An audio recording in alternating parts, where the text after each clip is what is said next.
খাগড়াছড়ি শহরের একমাত্র গরুর হাটে এখনও পর্যন্ত ক্রেতাদের প্রয়োজনীয় পশু নেই। এভাবে চলতে থাকলে এবারের কোরবানিতে খাগড়াছড়িতে কোরবানির পশুর সংকট দেখা দিতে পারে। এখান থেকে প্রতিদিন শত শত গরু যাচ্ছে ঢাকা, চট্টগ্রাম সহ দেশের বিভিন্ন জেলায়।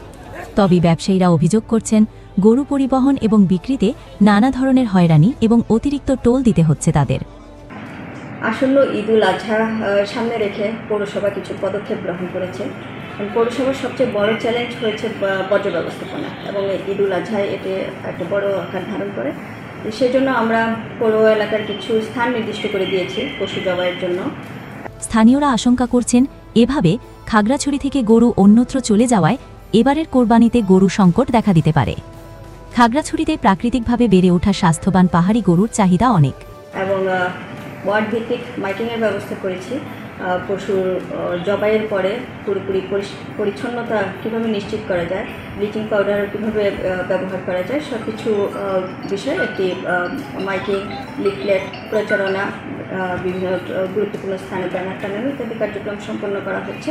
পানছড়ি, দীঘিনালা, মাটিরাঙ্গা, মহালছড়ি উপজেলা থেকে গরু আসছে খাগড়াছড়ি শহরে বিক্রি করার জন্য। এবং একই সাথে পৌরসভার বর্জ্য ব্যবস্থাপনার টিমগুলো রেডি আছে, যেন আমরা 24 ঘন্টার ভেতরে বর্জ্য অপসারণ করতে পারি।